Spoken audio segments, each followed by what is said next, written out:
Oil change. There is the misconception or perception that my car does 15,000 kilometers on this specific oil. Remember, we are in a very dusty environment. Now, being in a dusty environment, by engineering standards, the quality of your oil depends on the quality of your air filter. By the time you're on 5,000, 6,000, 7,000 kilometers, that air filter shouldn't be passing air anymore without dusty conditions. So your engine is sucking in a lot more dust than you actually know. Now, if you have that misconception and you ignore your oil change schedule of the 5,000 that we recommend here, you're going to find yourself building a lot of sludge in your engine. Sludge is that dark component that you see when you drain out your oil, but most of it actually doesn't drain out. It remains and it clings onto all these mechanical parts of your engine.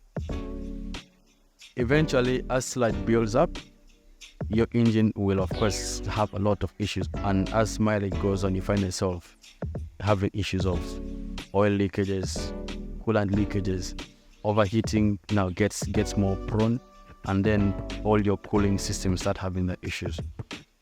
The other thing that people also ignore is oil leakage.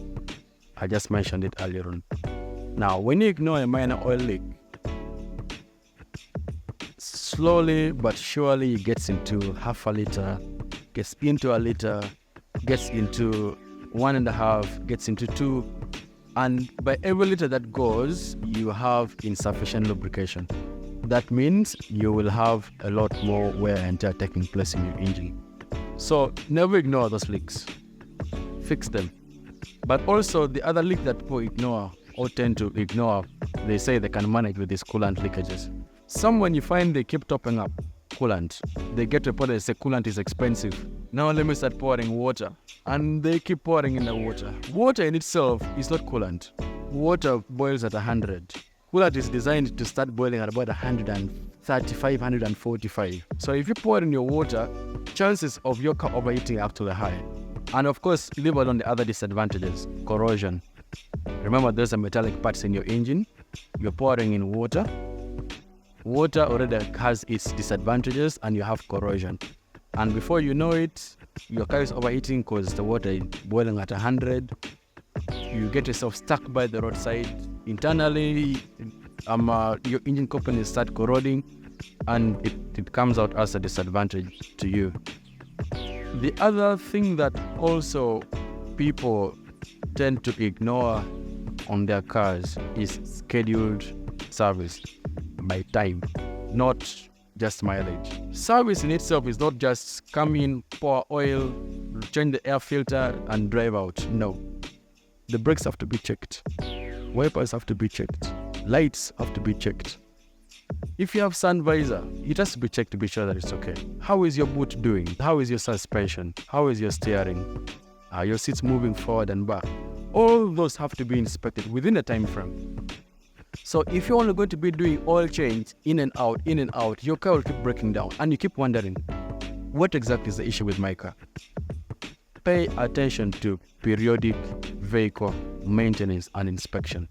The same way doctors say we should go and check on the dentist once every 3 months, if not 9 months, just so you know how you're doing. The other thing also that people ignore a lot on their cars, dashboard lights. Now, you see, with dashboard lights, by the time the dashboard light appears, it's like headache. When you wake up and you have headache, you know that something within your body is not okay. The same with the car. If the car brings the dashboard light, say, we just been talking about the ABS, it means something within the ABS system is not fine. If it's a sensor, have it checked and fixed so that the ABS system works. If your car, the way the VWs do, if your car warns you about check your brake pads, when it warns you for a fair reason, it knows that you're due for changing your brake pads. Never ignore that. Have it fixed, because if you ignore it, next thing you find yourself, you're doing brake discs.